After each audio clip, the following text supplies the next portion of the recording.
Bueno, buenos días a todos y los que nos acompañan. En principio, agradecerles un montón por la puntualidad, por estar acá con nosotros. Mi nombre es Lina Jiménez, yo soy la CEO de Ristec, una empresa colombiana con más de 20 años de experiencia, donde proveemos soluciones tecnológicas para monitoreo de fraude y riesgos de lavado de activos y financiación del terrorismo. Nos acompañan hoy Pablo Malagón, él es el CEO de Radix, una empresa consultora especializada en gestión de riesgos con más de 14 años de experiencia, y Carlos Mateus, director de desarrollo de negocios de ITAC, OITAC, una empresa fabricante de soluciones de seguridad para intercambios de archivos con más de 22 años de experiencia. Caballeros, muchas gracias por este espacio y la oportunidad de conocer toda la experiencia que nos vienen a transmitir con ciberresiliencia. A ustedes gracias y gracias a todos por la asistencia. Gracias, Lina, igualmente. Listo, pues arranquemos entonces. Hoy vamos a hablar de un tema que está comenzando a resonar un montón en las entidades, pero que no se les ha prestado bastante detalle y es clave que entendamos lo que viene para que estemos preparados. Bueno, entonces este webinar es sobre ciberresiliencia, blindando los datos contra la era cuántica, lo que se viene casi que en 5 o 10 años. ¿Listo? Entonces arranquemos, por favor. Bien, entonces voy a iniciar yo para primero hacer un contexto y poder como alinearnos un poco en lo que es la computación cuántica. Entonces hacer como un símil, un paralelo de lo que hoy en día se conoce como la computación tradicional. Para eso, lo primero que hay que tener en cuenta es que la computación tradicional maneja un concepto de bits, lo que es el 1 o el 0, y su funcionalidad es lineal, va procesando estos bits uno a uno de manera pues de que sea en serie. La computación cuántica nos cambia ese concepto, pasa a trabajar el 1 y el 0 en sus dos posiciones obviamente, pero también en una serie de variaciones que pueden haber entre los dos datos o los dos estados más exactamente. Hay un símil que me gustó en una explicación que es como si pasáramos de ver una moneda en sus dos lados, la cara o el sello, y ahora es como si viéramos la moneda, pero girando a altas velocidades, donde podemos verla en cara y sello casi que al mismo tiempo. Entonces hace a que tenga muchos estados para poder trabajarlos en el mismo tiempo. Entonces, lo que hace que su funcionalidad cambie y se vea como una funcionalidad de malla, que se puede ver hacer tratamiento de cómputo en varias actividades al tiempo. En la siguiente imagen podemos ver cómo se podría utilizar esta característica dentro de lo que es la búsqueda de una llave para poder descifrarla y trabajarla pues en el futuro. Entonces, hoy en día la computación tradicional, como los tenía mencionando, pues viene de trabajarlo de manera en serie y por lo tanto para poder identificar una clave pues necesita trabajarlo uno a uno, pues, como lo que se denomina fuerza bruta, ir buscando esa opción que es la que nos lleva a resolver cuál es la llave real de abrir un acceso. Entonces, en la computación cuántica eso nos cambia, porque es como si pudiéramos utilizar todas las opciones al mismo tiempo y vuelve a aparecer el esquema de malla, porque por todos los caminos posibles vamos a poder llegar a la solución. Entonces, por eso es que nos revoluciona, porque la velocidad va a ser muchísimo mejor cuando ya tengamos una computación cuántica pues más evolucionada. ¿En donde pues tenemos ventajas en los servicios de hoy en día? Pues que es una tecnología madura, es económica, pues ya la tenemos en casa, está pues socializada con varios ecosistemas, los desarrollos de software trabajan pues ya amigablemente con esta tecnología, estamos muy familiarizados para usarla en Internet y pues digamos que en ese ambiente pues ya está bastante madura. La computación cuántica, pues va a comenzar a mejorar lo que tiene que ver con soluciones farmacéuticas, ayudar a explorar grandes dificultades de cómputo en donde se requiere mayor precisión y mayor procesamiento de información, a explorar nuevos materiales y pues poder evolucionar en soluciones a futuro.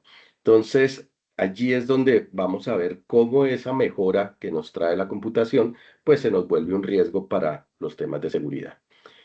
Hoy en día, para volver al símil, pues es como si tuviéramos un laberinto de 3 caminos y esos laberintos pues los pudiéramos recorrer fácilmente por cualquiera de alguno de ellos y vamos probando cuál nos funciona. Eso sería la computación tradicional, que en el siguiente imagen podemos ver que si hacemos el recorrido, pues vamos a encontrar que no llegamos y hasta que encontramos la solución práctica. Entonces, bajo ese esquema, pues uno diría, pues la computación actual nos sirve porque busca y soluciona cuál es el mejor camino para encontrar esa llave que estamos buscando. Pero con los algoritmos criptográficos tradicionales, esa computación no es suficiente y es como si tuviéramos este tipo de laberinto y pues al ver un laberinto tan complejo y que iría a tomar demasiado tiempo, pues uno desiste de intentar hacer un ataque en esos casos. Por eso es que la computación tradicional frente a la criptografía de hoy en día, pues está bien y protege, digamos, de manera adecuada. Pero cuando la entrada de la computación cuántica es como si recorriéramos todo el laberinto al tiempo. Eso es lo que vamos a ver aquí como ejemplo para amenizar y entender un poco la analogía de lo que es la computación tradicional y la computación cuántica. En el lado izquierdo vemos que es un solo recorrido que estamos haciendo y en el lado derecho es como si recorriéramos todas las posibilidades al tiempo y de tal manera que de esa forma podamos obtener la solución más rápidamente. Entonces, por eso la computación cuántica nos va a facilitar mucho el procesamiento, va a ser mucho más ágil, va a traer muchas ventajas, pero pues ese tipo de mejoras que va a tener en cuanto a velocidad y soluciones en el uso de cifrado nos va a traer el siguiente riesgo o la siguiente situación, que algo que hoy en día, como algoritmos RSA, y ya pero en particular los que son asimétricos como RSA, es donde vamos a tener mayor fragilidad porque ahorita vamos a ver en el tiempo donde se une con una situación particular que se vulnera, digamos, este tipo de algoritmos. Entonces pasamos de que esos algoritmos se pueden resolver cerca de 300 trillones de años, o sea, pues prácticamente imposible con la computación actual, pero con la cuántica en el futuro va a ser un tema de minutos u horas. Entonces ahí es donde comienza a presentarse el riesgo de que puedan ser vulnerados muchos sistemas por esa situación y que estos son los algoritmos que normalmente utilizamos. RSA, ACC, Diffie-Hellman, que son algoritmos asimétricos y que pues pueden llegar a tener esa vulnerabilidad por esa velocidad con la que va a poderse hacer el cómputo. Para poder llegar a entender un poco mejor cómo funcionaría y de dónde viene y por qué se comienza a visualizar este riesgo ya como algo que tenemos que atender, hablemos un poquito de la historia. Esto pues comienza en 1900, desde que nace el concepto de los quantum, pero pues digamos que se agrava en 1994 cuando Shor, un matemático, identifica un algoritmo que permite vulnerar los cifrados que son asimétricos. Pero ese algoritmo necesita una capacidad de cómputo muy alta y es donde pues no evolucionó, sino que se funcionaba y conceptualmente se puede atacar cuando las llaves son corticas. Pero cuando ya tengamos una capacidad de cómputo mayor, pues es donde estos algoritmos van a ser vulnerables por esa situación, porque es encontrar una manera de un camino corto, por llamarlo así, para lograr encontrar las llaves. Entonces, en el hoy ya podemos ver que en la siguiente imagen, que sería los años 2000 a 2026, vamos a poder visualizar, Dayana, si me ayudas a lo así, eso, gracias.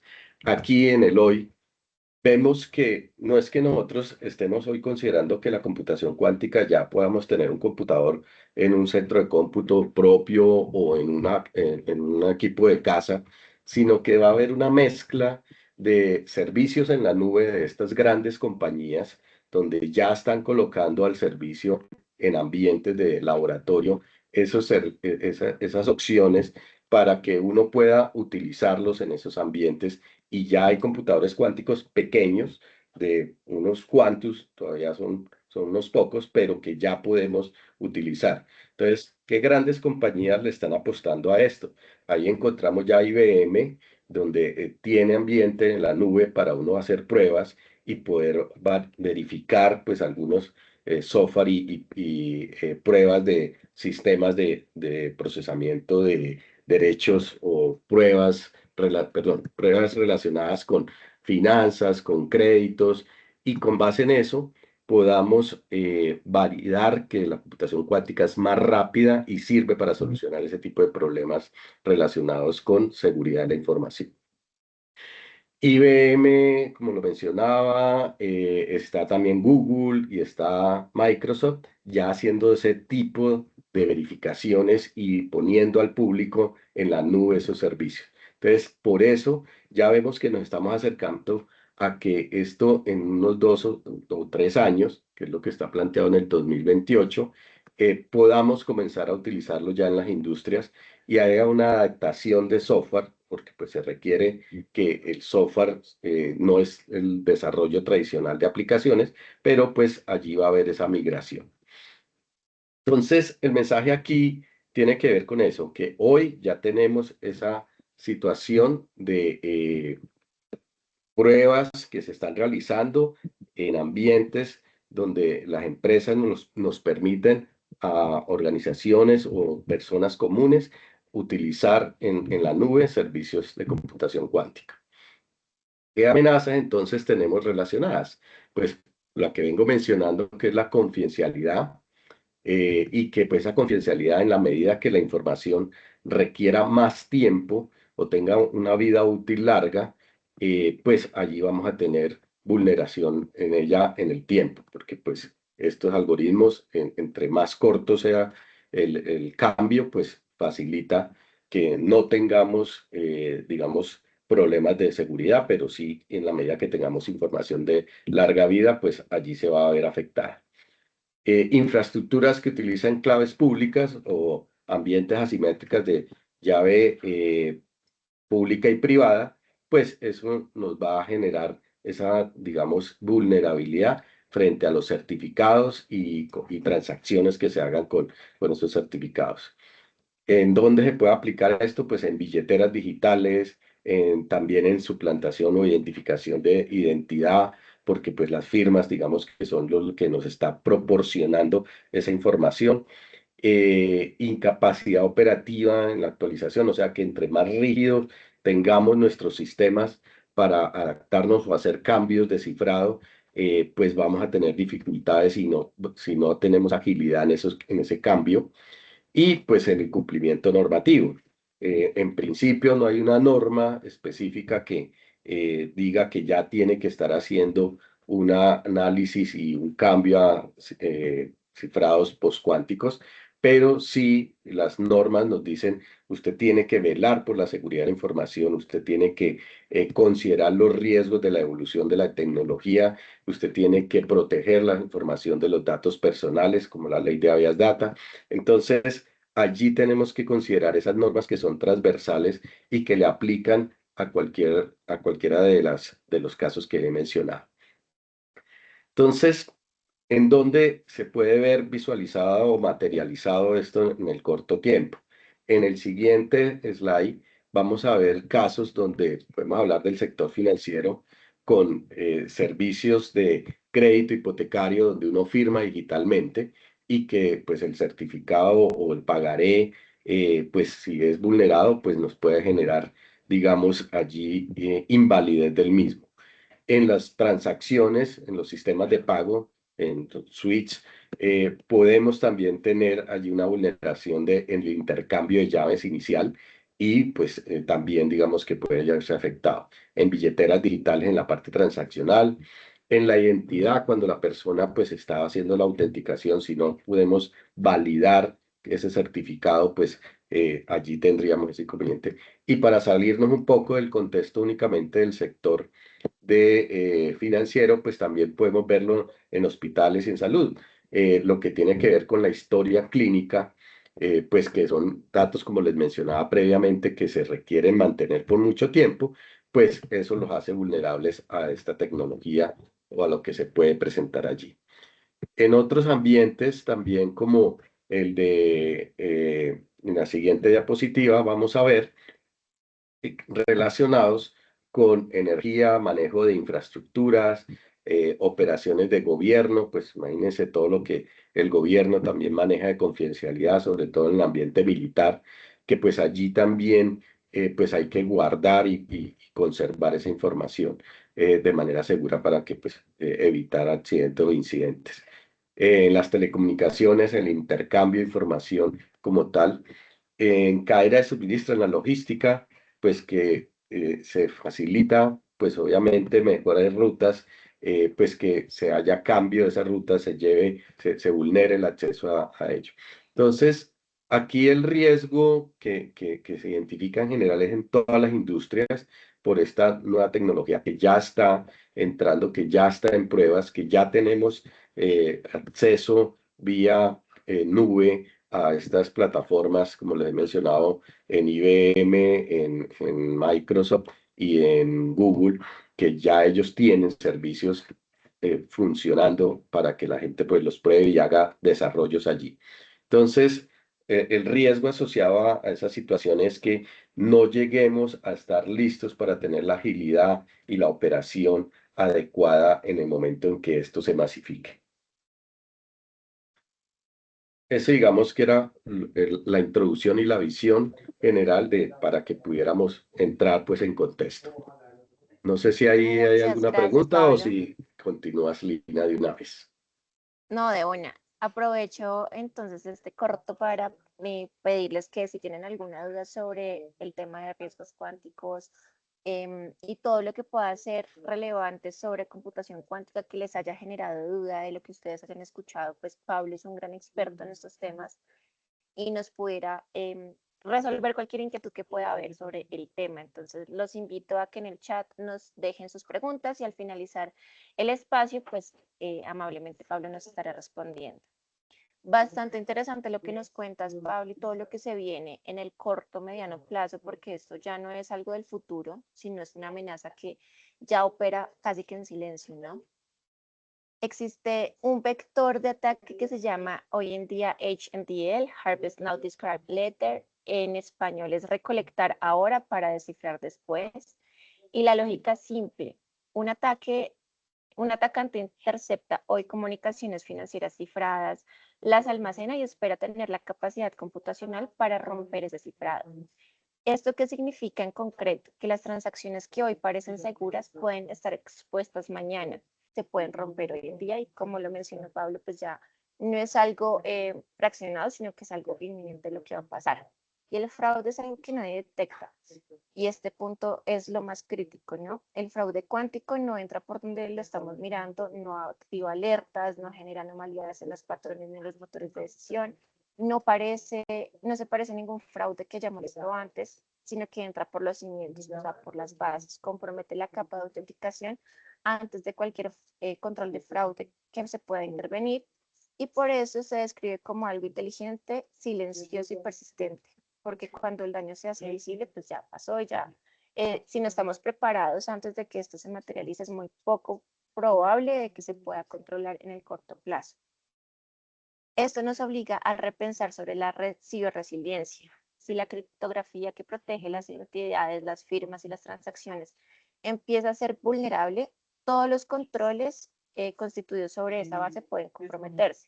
Y los modelos de fraudes actuales que hoy en día las entidades tienen para poder mitigarlo asumen que el cifrado lo sostiene, cuando realmente puede estar en constante desacierto la toma de decisiones a la ligera sobre cómo proteger los sistemas. Cuando esto se supone en muchas reglas que hoy generan confianza quedan sin piso, quedan sin poder sostenerse en el largo o corto plazo. Por eso la ciberresiliencia ya no puede ser una respuesta reactiva, tiene que ser una postura de operación. Entonces, la suplantación en escala, lo que vemos hoy en día es una señal clara de ese futuro llegando ya con los datos. Solo para el primer semestre de 2025, en Colombia hubo más de 218.000 reclamaciones de fraude por suplantación de acuerdo con datos históricos y del informe ASO bancario. Y lo más importante acá no es ese número, sino lo que viene, porque se estima que aproximadamente el 78% de esos casos van a tomar un crecimiento potente si no se toma acción. ¿Y por qué ese crecimiento? La inteligencia artificial, los deepfakes y la ingeniería social, perdón, están bajando el costo del fraude y subiendo su escala. ¿Por qué? Porque hoy en día vemos, y lo leí hace poco, es que deepfake as a service. Entonces, ¿en dónde estamos? O sea, eso es súper económico hoy en día. El tema de la ingeniería social está cogiendo muchísima más relevancia y fuerza. Y aunque los medios o las metodologías de fraude no han variado mucho, sí se han digitalizado y han hecho que esto se vuelva un poco más incontrolable si no estamos preparados. Perdón. Acá el vector cuántico lo cambia todo. Los deepfakes y suplantación trabajan sobre la capa de identidad visible, o sea, biometría, comportamiento, credenciales. Y el riesgo cuántico opera una capa más abajo, sobre los protocolos criptográficos que se certifican que es entidad real. Cuando ambos vectores convergen, el atacante no solo parece un usuario legítimo, sino que puede suplantar la firma que lo certifica. Y estos ataques ya no se ven sospechosos, sino legítimos. Ya se ven casi que reales. Y cuando el fraude pasa todos los controles, aún así, aunque es fraude, el problema ya no es técnico, sino el problema comienza la confianza. Porque si el usuario no puede distinguir entre lo que es real y lo que parece serlo, en algún punto pues deja de confiar. Y es ahí donde recuperar la confianza de nuestros clientes es mucho más costoso que haberla protegido. Por eso el monitoreo ya no es opcional, es un monitoreo que si no se hace con contexto, con trazabilidad, con capacidad de reacción, pues se deja de detectar anomalías y solamente pasa a entender comportamientos. Y esto tenemos que hacerlo en tiempo real. Y el fraude que viene parece no serlo. Y pues al no serlo opera como si fuera algo normal.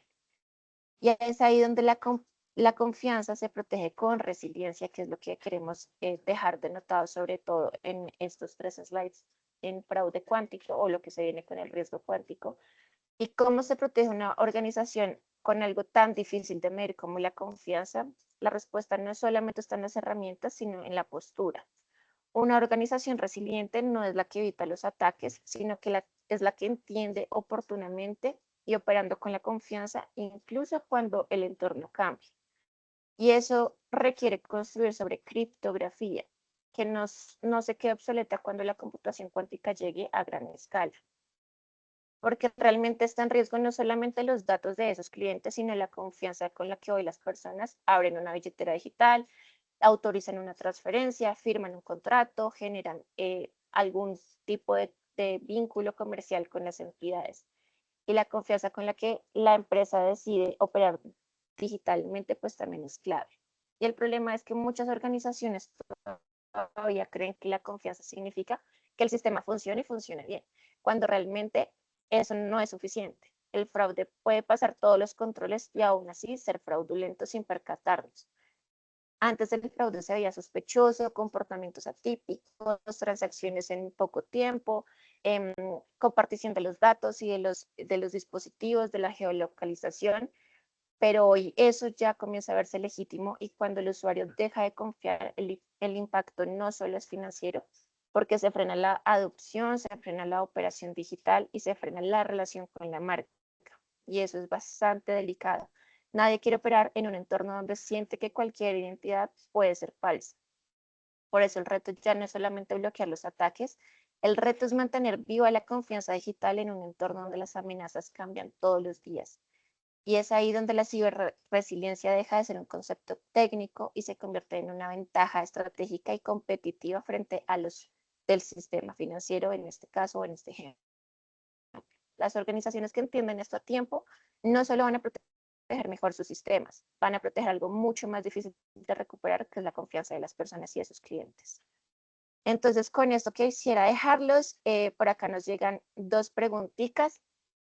Pablo, Mm, Me gustaría conocer cuál es el punto de vista respecto a lo siguiente. ¿De qué manera puede converger o pueden interactuar la computación cuántica respecto al avance catastrófico de la inteligencia artificial a nivel mundial? ¿Y cómo puede afectar esto los niveles de fraude del ecosistema? Sí, básicamente lo estaba respondiendo ahí directamente, donde le decía que efectivamente la computación cuántica va a acelerar la probabilidad de que se hagan cambios tecnológicos con IA, y que pues los riesgos van a estar también muy, digamos, afectados de manera significativa por ello. Se va a acelerar lo que van a ser capacidades de fraude también, ciberataques, manipulación digital de la información, y pues allí es donde necesitamos que la regulación también ayude a dar lineamientos para que se maneje de manera adecuada. Adicional, pues la búsqueda de información a través de inteligencia artificial va a ser mucho más mayor la capacidad para encontrar enormes datos, simulaciones avanzadas, a la aceleración de ciertos algoritmos probabilísticos y de machine learning, y que eso en la IA futura pues podrá realizarse de manera mucho más rápida. Ese es el tema, ¿no? Que hoy en día la inteligencia artificial, si bien nos ayuda a proteger las entidades y a los clientes de estas entidades, pues también está favoreciendo de manera mucho más rápida a estos delincuentes. Y hay que tomar acciones desde la raíz, no solamente desde lo que conocemos y con la estrategia de prevención de fraude, sino desde los sistemas, los datos y la protección de los mismos. Con esta parte, entonces le doy paso a Carlos Mateus para que nos comparta también información relevante y clave. Igualmente, el chat sigue abierto para que sigan dejando sus preguntas. Gracias, Lina. Bueno, hemos visto cosas que nos dejan, digamos que un poco preocupados respecto a que todos estos avances nos van a imponer nuevos desafíos.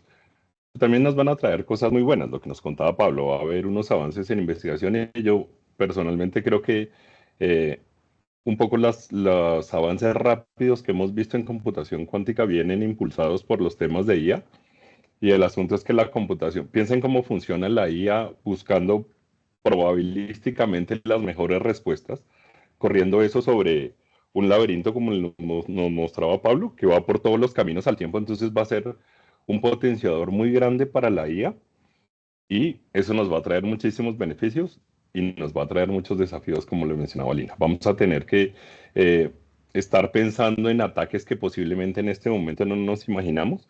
Y dentro de eso, el tema de la computación cuántica nos impone los desafíos sobre la criptografía, pero más ha hecho un llamado a pensar cómo hemos venido manejando la criptografía hasta el momento. Entonces, RCA nos duró 50 años, básicamente. Lo que estamos viendo en este momento es que no se espera que ningún algoritmo de los que ya aprobó el NIST o ENISA o ETSI o muchas de las entidades que han venido trabajando en el tema nos vaya a durar tanto tiempo. Entonces, lo que vamos a ver un poco es, esto es un llamado a que revisemos cómo manejamos la criptografía porque es ese primer nivel de protección con el que cuidamos nuestros datos y con el que buscamos prevenir el fraude.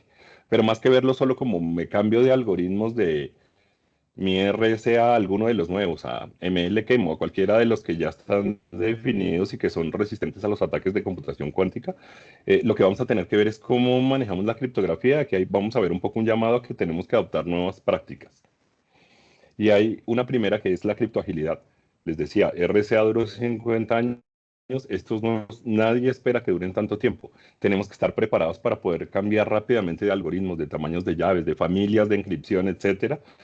Entonces, la criptoagilidad lo que nos propone es que estemos preparados para hacer esos cambios de una manera que sea muy sencilla y que piénsenlo si tenemos una aplicación que tiene las librerías criptográficas embebidas. ¿Qué tenemos que hacer para cambiar esa librería?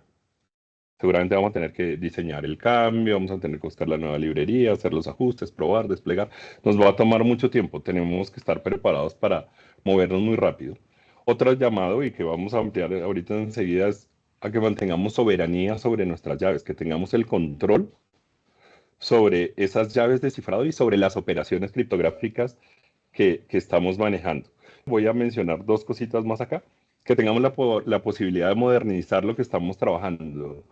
Piensen en una entidad financiera que está obligada por regulación a guardar información de transacciones durante décadas, básicamente.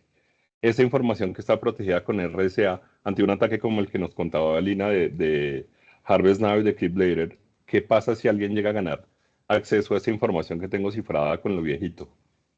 Navidad, sí o no, tengo un problema mayor. ¿Qué voy a tener que hacer? Proteger eso con los nuevos algoritmos. Y si dentro de 3 años me vuelven a decir, no, es que Melekem ya no es seguro, ahora el nuevo que es seguro es HQC. Entonces voy a tener que volver a hacer todos esos cambios y a recifrar esa información. Tengo que tener mecanismos para hacerlo fácilmente. Finalmente, dos que no son tan directamente involucrados con la criptografía, pero que son clave, que yo pueda gobernar, que yo pueda definir mis políticas y que se aplique en el sistema que hace el cifrado. Que no dependa yo de que, y hablaba con un desarrollador hace poquito y me dijo, yo desarrollé un sistema para consulta de información de riesgo de clientes. Eh, ¿Con qué decidí proteger yo este sistema? Con, no sé, Web Services Security en su momento y escogí que fuera cifrado con RSA y que las llaves fueran de un tamaño mínimo de X, pero fue decisión de quien desarrolla y construye el sistema. ¿Qué pasaría si de verdad el CISO es el que puede decidir qué políticas se utilizan, qué tamaño de llaves, qué familias podemos hacer, cómo podemos manejar el ciclo de vida de esas llaves y que el sistema hiciera enforcement de ese tipo de cosas? Entonces nos daría un control real que nos ayuda con el último punto que está en la parte de abajo. Yo puedo demostrar que hago cumplimiento. Acá Pablo nos decía, estamos muchos presionando para que se genere una regulación que nos oriente sobre cómo atacar esto, pero hay países que ya lo tienen. La Unión Europea tiene definidos unas reglas muy claras. El NIST, como nos lo contaban, definió ya eh, qué algoritmos y qué prácticas se deben tener, y ellos tienen que demostrar que están cumpliendo eso. Entonces, si yo puedo definir mis políticas, puedo mostrar el cumplimiento y la adhesión a esas regulaciones que tenga. Entonces, si quieres, ahora sí avanzamos. Criptoagilidad, ¿de qué se trata? Que yo tenga esa capacidad de cambiar los algoritmos sin tener que reconstruir muchas cosas. Lo que les decía, si tengo metida la librería en mi aplicación y me toca cambiar, pues me toca hacer todo el proceso, todo el ciclo de vida de desarrollo para llevarlo a que quede productivo y disponible. Y si dentro de 2 años otra vez me toca cambiar, vuelta a hacer toda esa tarea que me sale muy caro en términos de tiempo, pues, de dinero, porque voy a tener que hacer cosas, pero además mientras yo hago todo ese ajuste, tengo una ventana y un riesgo expuesto que me está exponiendo a que yo sea atacado. Entonces lo que voy a tener es que buscar cómo puedo hacer eso de manera muy rápida y que sea bien sencillo. Entonces, lo que buscamos es eso, que adoptemos nuevas prácticas, que desacoplemos un poquito de esa seguridad que teníamos hardcodeada, metida dentro del código de nuestras aplicaciones, y que trabajemos en tener algo como un plano de control criptográfico que me permita avanzar de una manera muy sencilla. Alguien me puso un ejemplo hace poquito, piensen cuando trabajamos el tema de usuarios privilegiados. Antes lo teníamos metido en todas las máquinas porque dentro de eso, pues necesitamos a veces escalar privilegios para hacer backups o cosas de ese estilo. Luego lo que dijimos fue, no, saquémoslo a una bóveda central donde yo protejo eso y si el sistema necesita, pues le consulta a este plano de control que yo tengo. En la criptografía lo que estamos proponiendo es algo parecido, que yo pueda tener ese control a otro nivel y de esa manera entonces si necesito cambiar de mi RSA que estoy trabajando y quiero cambiar a MLKEMA, uno de los nuevos algoritmos resistentes a los ataques de computación cuántica, que yo lo haga en ese punto central y simplemente la aplicación lo que dice es, oiga, yo quiero cifrar, pero no se preocupa por con qué tiene que cifrar, sino que ese plano de control es quien decide cuál es el algoritmo que da cumplimiento a la política que se definió. Entonces nos va a permitir mucho más control, mucho mayor velocidad. Si quieres, bajamos un poco a lo de soberanía criptográfica. Piensen en este escenario que estoy contando, pero que estamos intercambiando con un tercero. Entonces, para poner algún ejemplo que se parece a alguna de las noticias que salieron ahorita, lo que tengo es un proveedor al que yo le entrego información de mis clientes para que los llame, o información de mis tarjetas para que las realce, o el laboratorio clínico que me presta cierto servicio y le entrego información de pacientes, que son cosas confidenciales que tienen larga vida en el tiempo esta información y que yo debo proteger. ¿Qué pasa cuando yo quiero intercambiar con él? Tengo que utilizar llaves asimétricas, tenemos que hacer ese protocolo de intercambio de llaves y si algo se compromete, nos toca ponernos de acuerdo para actualizar.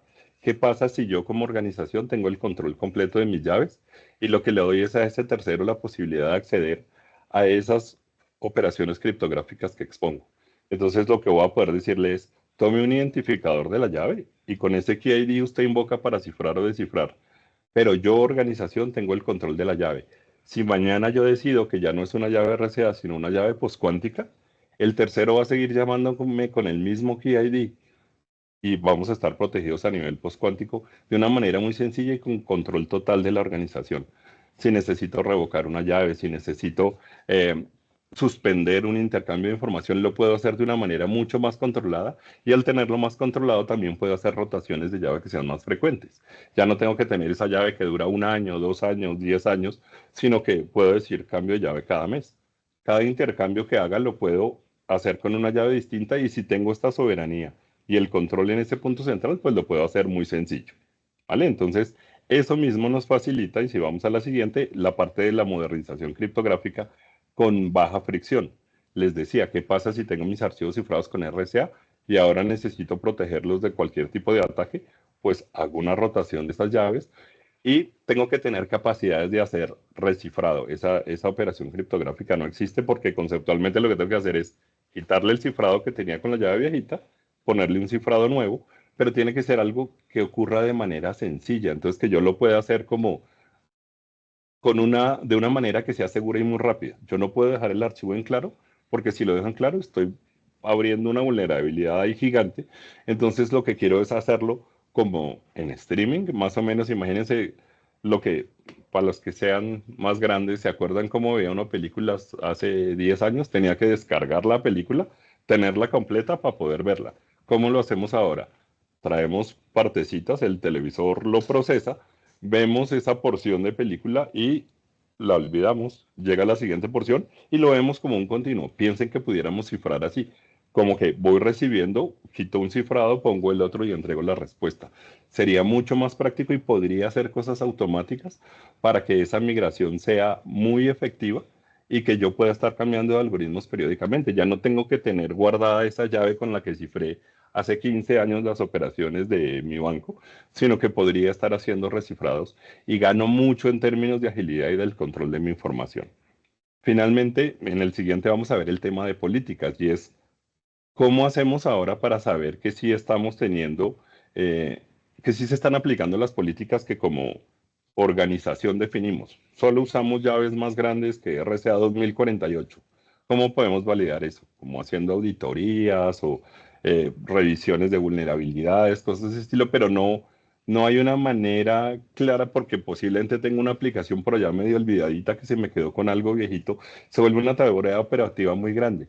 ¿Qué pasa si nuestro sistema es capaz de eh, garantizar que las políticas que yo defino son las que se aplican? Si yo digo solo llaves de 2048 para arriba, si alguien trata de crear una 1024, le va a decir, no, amiguito, no puede. Entonces vamos a garantizar que el sistema sí cumple todo, porque recuerden que por donde dejemos el mínimo huequito, por ahí viene el ataque. Entonces tenemos que tratar de garantizar que todo funcione bien. Y si tenemos ese punto único de control, pues nos va a dar mucha mayor flexibilidad y una garantía de que estamos aplicando esas políticas de forma que llegamos acá al que nos podemos alinear con esos marcos regulatorios que existan o que vayan a existir de una manera muy simple y podemos demostrar que estamos haciendo cumplimiento, que es el quinto pilar de esta criptografía moderna y que trabajamos dentro de ese concepto que llamamos como una postura de arquitectura de agilidad criptográfica. Yo, como sé que estoy aplicando las reglas que no se pueden salir de esos marcos, pues puedo demostrar que doy cumplimiento. Y piensen que posiblemente en Colombia no tenemos ahora, pero puede que ustedes trabajen en organizaciones que tienen que enviar información a otros países para comparar material o para enviar operaciones o transacciones. Entonces, ¿qué pasa si yo tengo que enviar la información a Alemania? Pues tengo que dar cumplimiento a BSI. ¿Cómo demuestro que doy cumplimiento a BSI? Yo debería poder definir esas políticas que garantizan que estoy en ese marco regulatorio, independiente de que acá en Colombia puede que no lo tenga que cumplir y que me guíe más por las del NIST o algo de ese estilo. Entonces, lo que voy a poder es definir esas políticas para mis intercambios de forma que sea mucho más sencillo dar cumplimiento regulatorio, tener la tranquilidad y la paz mental de que en efecto se está dando cumplimiento a esas normas que definimos como organización, ¿vale? Entonces, nos implica un cambio, pero es que de cualquier manera ese cambio venía. Si nos toca cambiar de RCA a MLKEM, pues vamos a tener que ajustes en nuestras plataformas, en nuestros sistemas. La idea es que lo hagamos bien hecho para que nos prepare para ser criptoágiles en el futuro. Entonces, de todo lo que hemos visto, un poco la pregunta que he recibido muchas veces y que vamos a contestar en el siguiente slide es, ¿y cómo qué hago? ¿Por dónde empiezo? Y nuestra propuesta es, digamos que busca simplificar un problema que puede ser muy grande porque si lo piensan, ¿en dónde utilizamos criptografía? En todo lado. O sea, para cifrar los discos, las bases de datos, para el HTTPS con el que nos conectamos a esta sesión, para cifrar los archivos o los datos en nuestras aplicaciones en muchas partes, vamos a tener que hacer un inventario, ¿vale? Entonces, esto nos puede tomar tiempo, pero si ustedes lo piensan y si deténganse un segundo y si yo les digo cuáles son las 3 o 5 aplicaciones más críticas de su organización y que ustedes saben que hacen cifrado de datos, las tienen muy presentes, entonces, pues empecemos por esas, que son más críticas, evaluando obviamente que la información que vaya por ahí pues tenga un nivel de riesgo que requiera una protección adicional, que sea información de largo plazo y que si la información se compromete, pues tendríamos problemas mayores. Empecemos por ahí y definamos esas políticas, hagamos la tarea de empezar a saber cómo queremos hacer los intercambios y busquemos herramientas que nos permitan definir eso, llevarlo de una manera simple, cosa que puede que me gaste unos meses haciendo el inventario y esa definición de políticas. Empiezo por estas aplicaciones, voy trabajando, voy probando y hago como ese piloto que me permite estar tranquilo con lo que voy haciendo y de alguna manera lo que defino es lo que sea nuevo, pues no lo voy a hacer con los algoritmos viejos porque si no voy a agrandar mi problema. Lo que digo es, y es una estrategia que los gringos llaman Greenfield, de aquí para adelante, pues todo lo empiezo a trabajar con lo nuevo y el Brownfield, que es todo lo que tengo anterior, me lo voy trayendo de a pedacitos. Cosa que en una estrategia de unos 6, 18 meses, yo puedo ir definiendo todo esto y trayendo lo anterior, de forma que ya luego en el paso 3 se me vuelve un proceso evolutivo normal en el que voy haciendo una evolución continua eh, y me voy adaptando a los cambios regulatorios. Entonces, como que empiezo por algo pequeño que tenga un alcance definido y voy creciendo a darle cobertura de toda la organización para ganar el control completo de lo que tenemos a nivel criptográfico, ¿vale? Entonces, un poco hemos venido trabajando con varias organizaciones que ya son muy conscientes de esta situación, pero lo que hemos querido es definir un plan de trabajo que sea sencillo para organizaciones de todos los tamaños. No todos somos el Bank of America. Todos tenemos que prestar atención a esto porque podemos ser vulnerables a los ataques y lo que se espera es que todos estos cambios nos vayan tocando cada vez más. Lo que decía Lina, Latinoamérica a veces es un poquito frágil porque no somos tan rápidos para definir las regulaciones y para, como para tomar medidas. Entonces, el llamado que hacemos es eso, es si necesitan ayuda para definir un poco cómo se puede resolver esto, pues como entidades nosotros estamos con la posibilidad de apoyarlos y como equipo entre Radis, Rextech e ITAC podemos ayudarles a buscar herramientas y a poder hacer pilotos que los lleven a un mayor control de todos estos riesgos, ¿vale? Eso creo que era lo que tenía para contarles. No sé si hubo preguntas, perdón que yo cerré el chat para Sí, mirar la así pantallita. es. Carlos, muchas gracias por tu intervención. Creo que nos dejas muy claro qué es lo que está pasando, qué es lo que viene y cómo podemos solventar pues estos riesgos. Acá nos pregunta Liliana, Pablo, acorde con lo que dices, ¿cuáles son o serán las normas que la Superintendencia Financiera de Colombia puede aplicar o se debe tener en cuenta frente a este riesgo de la computación cuántica? Sé que ya lo respondiste en el chat, pero igual para que lo dejemos también en la grabación, sería clave que lo menciones. Sí, básicamente está la circular 07 del 2018, que es de ciberseguridad de la Superintendencia Financiera, en la que trata pues la protección de la información, los planes de recuperación y plantea controles relacionados a la educación y evolución de la tecnología que vaya generándose en el futuro. Entonces, esta norma contempla, digamos, de manera transversal requerimientos de seguridad. La otra norma que planteo allí es la de riesgo operacional, donde pues se puede considerar esto como un riesgo relacionado a la operación, a la parte tecnológica y también a la seguridad de la información. Entonces, pues uno lo puede ver desde los dos enfoques. Y menciono lo que tiene que ver con la ley de protección de datos personales, porque pues si los datos que están detrás, no solamente datos pues de inteligencia de negocio o lo que es el know-how de un negocio, sino que pueden ser asociados a datos personales, pues tenemos las dos leyes, la que es del sector financiero, que es la 266 del 2008, y pues la transversal, la de habeas data transversal para todo tipo de compañías, que es la 1581, que es donde nos obliga a estar custodiando la información de las personas. Entonces, bajo esas sombrillas, ahí podría entrar en algún momento alguna de estas superintendencias a hacer un cuestionamiento y una validación de qué están haciendo las organizaciones para proteger la información frente a esta tecnología que ya está pues evolucionando y cercana a salir a ser masiva. Genial, Pablo, y Ah, creo que esas son interesantes y tenemos que ponerles la lupa dentro de las entidades para cumplir con esto y que no nos cojan, como se dice coloquialmente, con los pantalones abajo. Sí, ah, porque aquí el Listo. problema es también, y como lo mencionaba Carlos, tener identificado cuánto me puedo tardar en migrar mi plataforma o mi infraestructura para que eso sea previo a que salga la computación cuántica y que pues esté preparada la compañía. Y no De que acuerdo. salga y ahí salga, pues salten los problemas, como mencionas, que pueden llegar a aparecer ya después. Y que por otra parte, si uno lo ve en ese momento, tomar acción y llevar, pues digamos, nuevos servicios va a ser más costoso, porque cuando hay mayor demanda, pues va a haber menos oportunidad de conseguir expertos y servicios al mismo tiempo que otras organizaciones lo están requiriendo. Entonces, este es el momento más adecuado para comenzar a hacer una planeación estratégica relacionada con bien con los cambios y la agilidad que mencionaba Carlos para poder desarrollar de manera adecuada y estar prevenidos frente a ello. un poquito ahí, Estoy Pablo, totalmente de dentro de acuerdo. eso, Dale.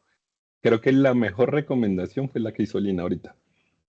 No nos dejemos coger con los calzones abajo, porque el asunto es que la regulación está relativamente dinámica, recién se está definiendo a nivel global, pero el avance va muy rápido. Entonces no sabemos cuándo va a ocurrir esto. Si nos esperamos a que haya noticias más concretas, puede que nos coja la tarde. Y lo que Ujú. vimos un poquito en el panorama de cómo hago esto, estamos hablando de que nos vamos a gastar un año y pico. JP Morgan publicó un informe hace un poquito que acabó su proceso de 3 años para la migración a criptografía postcuántica. 3 años con los recursos que tiene JP Morgan. Pues calculen, claro, somos más chiquitos posiblemente, porque JP Morgan es demasiado grande, pero nos va a tomar un buen tiempo hacer toda esta tarea, entonces, más tempranito que empecemos, resulta bastante mejor, ¿vale?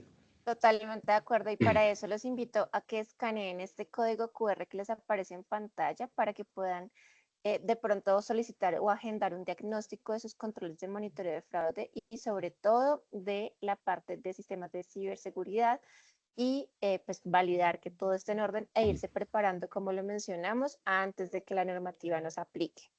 Por aquí, Ujú. Carlos, hay una pregunta para ti y dice, ¿será posible que todos los datos que se han venido robando en el sistema financiero puedan ser la base que están acumulando los ladrones para una vez se tenga la computación cuántica, descifrar y utilizar dichos datos para hacer fraude masivo?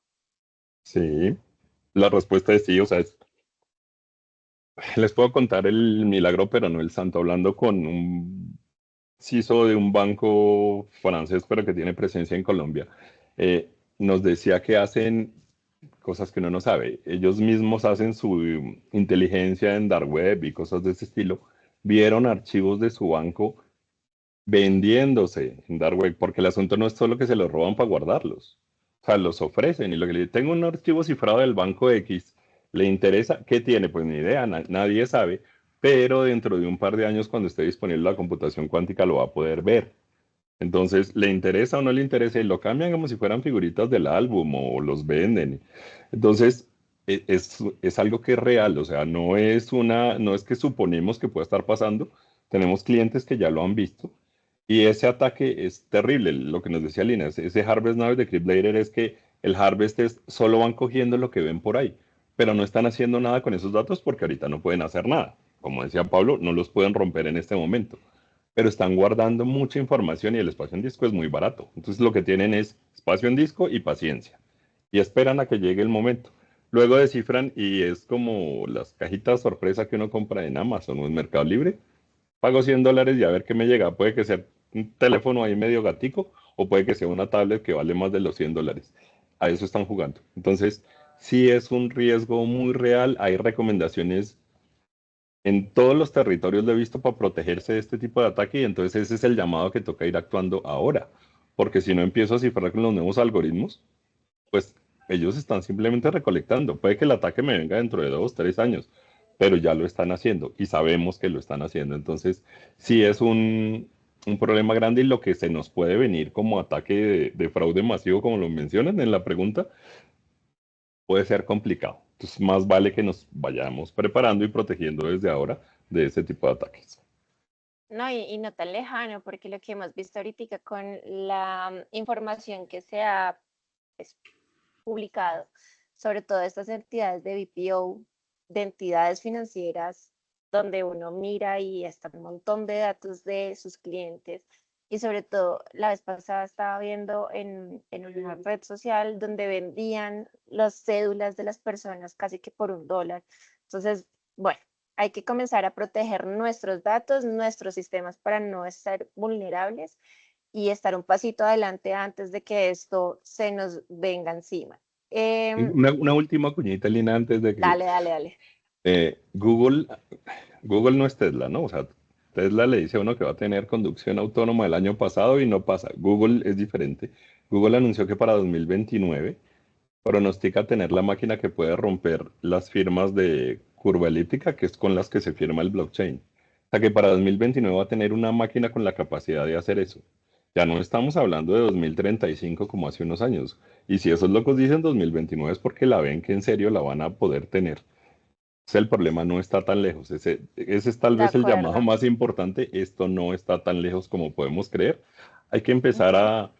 puede que no tengamos el presupuesto ahorita, pero tenemos que empezar a evaluar qué tenemos que hacer, porque si no conocemos el tamaño del problema, pues no sabemos qué vamos a requerir para resolverlo. ¿Vale?